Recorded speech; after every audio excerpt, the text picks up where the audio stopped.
crowd only comes for one person. He's in weird. What I believe the crowd is calling for, ladies and gentlemen, rather than me giving Mr. Salino a roundhouse kick to his conscience, which would actually take him home and make him not remember anything that transpired this evening. But our next comedian is a good friend of mine, a good friend of yours. I'm pretty sure a reason why the majority of you are still here. Hello, invisible ghosts in the back. We love you. Thank you for drinking Keith's White. It's the unofficial sponsor of the evening. We love you all. Yeah.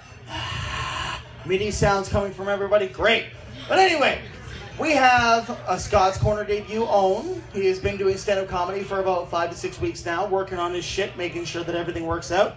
He's actually been able to make us laugh on a very, very high level and a low level, which says something for climate change, because that only happens on medium levels. That was a geology joke. Get it, people. But with that being said, there's not going to be any more geology jokes, only twisted incarnations from the mind of Ryan McCarricker. Hey, say, wait. I've had this all night here. Dakota, ladies and gentlemen. Woo! Yeah, no, it's like he doesn't brush his teeth. Dakota Fanning, ladies and gentlemen. British Harrison Ford, you're fucking hilarious. You just did an entire improvisational comedy set from every joke I ever heard since I was 12 years old for the 12-year-old first-time drunk version of myself in Moby. You killed it. Harrison Ford. That was me. You're 72, right? Harrison Ford's 72. Right? You recently just crashed your own World War II plane into a golf course, right? After that horrible fourth installment of the Indiana Jones movie, was that your way of telling us all you're retiring the fucking series for once and for all? Yeah. But thank God they found my wife's blackboard. I don't understand, yeah. There's two types of British people, and there's two types of British accents. The ones that are funny, like our friend Ben, and the ones I have no fucking idea what you're saying. I even understand him. He's cool as shit. No, not one word. Thank you. I wish that thing whistled, though. When you said your S's, I wish it... That'd be good. Tip your hat, tip your hat. No, keep it on, keep it on, keep it on! Sorry.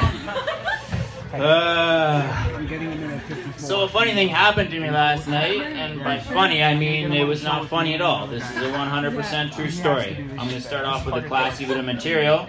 Last night, my dick bled. It bled blood. Yes, it did. It's not the first time it's happened. My dick wasn't on its period. It was from a sex-related injury. Lie. It's not the first time it's happened. It's definitely not the last time it's going to happen. Dry roasting Courtney, avoid it. I wanted to think I had that kind of baller sex life, like a porn star, like a playboy or something, but it turns out I have the sex life more like Evel Knievel. The little guy loves his stunts, what can I say? I know. So, it turns out when you're throat fucking a girl upside down on her back on the bed and you're not really paying that much attention, That means you. there's a couple sharp teeth that you can actually catch yourself on. So I'm just going away. I'm about to finish. I'm fucking loving it. It starts to kind of hurt, and I'm not really thinking much of it. I'm like, there could be anything of this. And I ask her, like, what's going on? She's like, well, I don't know. It's not that. So I just pull my dick out and come, and I look down. Holy fuck! It was gruesome. But, by the way, what is it that feels so good about coming when you're standing up? There's some, like usually you're lying down, you're fumbling, and you're trying to pull it out or not get on the bed sheets or hit her tits or whatever. There's something about just standing there in front of God and nature and just take that seed. Just stand there and just let it fall over the fucking floor. That's awesome. Oh, I love it. I got a friend of mine, I think someone in the audience knows a little bit about this. He fancies himself a kinkster. I doubt it very highly, but he's got what you call a Prince Albert. Prince Albert, for the uninitiated, is basically, he's got a fat-ass bull... It's her right there, that blonde in the back, she's fucking him. She's got a fat-ass bull ring through the tip of his cock. It comes up to the bottom and out his urethra. He thinks it's a manly thing to have, I guess, and he's had it for half his fucking life, which means he's had to sit down to pee for half his fucking life. He swears to God it enhances his sexual performance and increases his own sexual pleasure. Well, Dylan, if that's what you have to do to get yourself there, there's something you're not doing right. I mean, everyone knows it takes me 30 seconds to get where I need to go, but if I could ever not get there, I'm pretty sure the first thing I'd try wouldn't be jamming a nail through the tip of my cock and thinking, yeah, this is gonna feel fucking awesome. Sorry, it's just not. A few weeks ago now, my girlfriend finally got her fucking hair extensions out. I don't know if you guys know anything about hair extensions. Yeah, I do. Yeah? Yeah, you do, because weaves and shit, right? Yeah, for real. She finally got them out. Okay, he knows. Y'all don't know, they're super expensive, and they gotta stay in there for like 3-4 fucking months at a time. So I was really happy when she finally got them taken out, because that means hair pulling's finally back on the table for me. I don't know if you've ever tugged on a chick's $800 hair extensions, but it will kill her mood very quickly. I assure you. My girlfriend and I are actually... You don't know who doesn't understand? Dan? Of course he doesn't get it. Dan's the last sweet innocent vestige of when being that drunk was cute. At our age, it's just sad. He's got a point. When I get that drunk, my friends all question my decisions and tell me to go back to rehab. Not even listening right now. But my girlfriend and I are actually very happy together. We've been doing very well. You know, we're getting kind of serious. She's even been talking about canceling her Netflix subscription and just using mine. So, yeah, it's getting real. I mean, we live together, but Netflix is $7.99 a month. That's a big thing. But we are reaching this delicate stage in our relationship now where I kind of want to start to let myself go. But I also still want her to try to keep shit tight herself. Like, I still want everything to be nice and tight up in there. Like, I leave a lot of time between my haircuts now. I'm not taking as good a care of myself. I don't shave my balls like half as often as I used to. Do it. I've gained an easily like 15 pounds since we met. And when you know I say 15, you know it's 20 pounds. And meanwhile, she'll sit there and just give herself the hardest time about like the maybe 3 or 4 pounds she's gained since we started dating. And I'll sit there and try to like downplay my 20-pound gut. Let her just give herself huge guilt trips. And I just kind of sit there and let her. I guess that means I'm ready for marriage though, right guys? I'm fucking there. Like for fuck's sake, I am 27 years old. A few months ago, I had a pimple on the side of my face so fucking big, it left a bald spot in my beard. And that's not a fucking lie, it's right there. And yet, she gets the slightest blemish, like back behind her face, like behind her jaw. It's like hidden by her hairline. It's there for like a day. It's almost cute. She just gives herself the hardest time. She won't leave the house. And I just kind of let her. Oh my god. Oh, you got to, though. Speaking of my growing fat ass, though, I'm not one to ever make fun of obesity. I'm never going to make fun of fat people. But there's one thing that I've always disagreed with about obesity, and that's when it's referred to as an addiction to food. And yes, obesity can definitely be an addiction to food. You can be addicted to a lot weirder, crazier things in this life. Food's obvious, right? We eat it every day. But in the fight against an addiction to all those other things, unlike food, when you fight an addiction to food, you fight it with exercise, right? Unlike that, in a fight against any other addiction, any other substance in the world, you will never hear the words cheat day.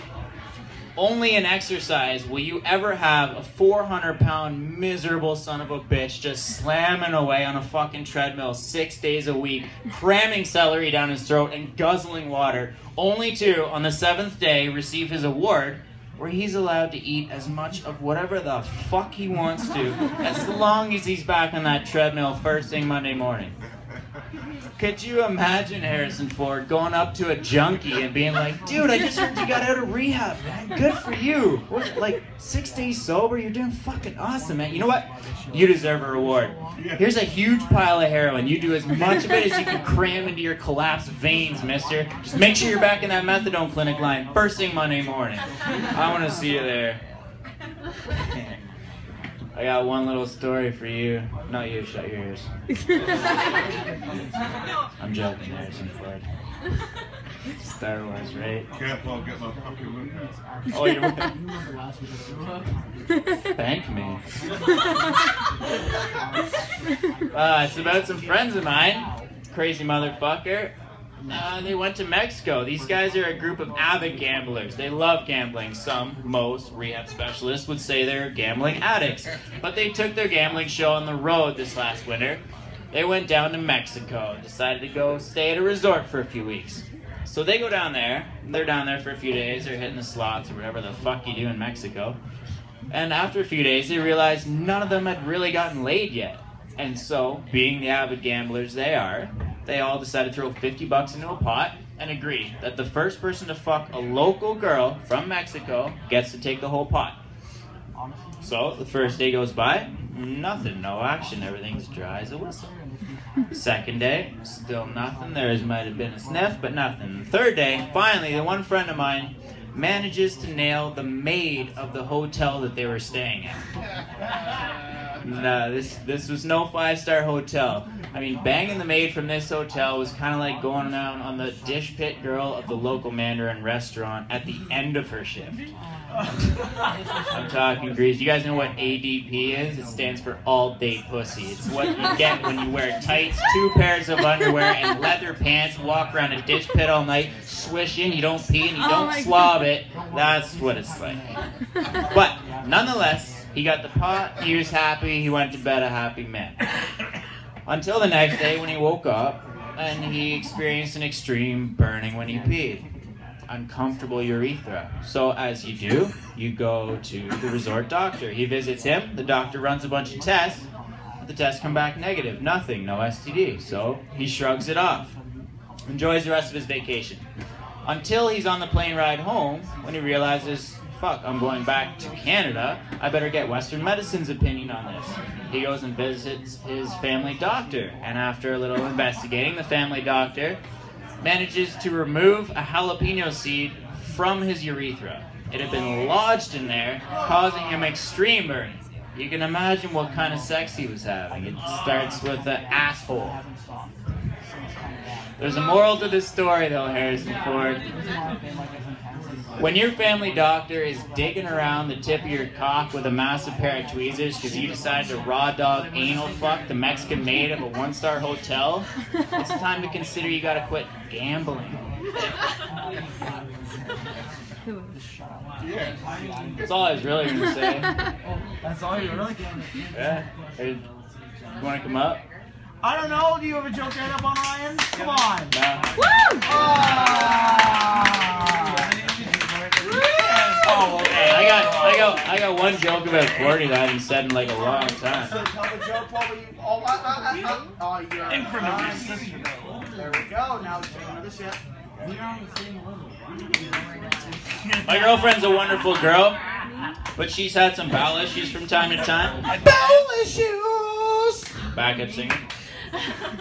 They tend to stray on between the realm of extremely constipated and extremely diuretic. Extremely diuretic! Your hands smell like onions. Wash your hands before you beat off. Trust me. My dick bleeds. So does my asshole. So, it was during such one of these bouts of constipation that I realized there are a lot of what? Does that mean Michigan? I don't know. Michigan? We don't know where we're going! No. Step. I'm not asking you to sing. I don't give a shit. I'll make an ass out of myself. Yeah, see, that's how you do it. Michigan Wolverines. Woo! Oh, God. Ah! It's just a hat. Right? A Blue Jays hat. Damn! Just another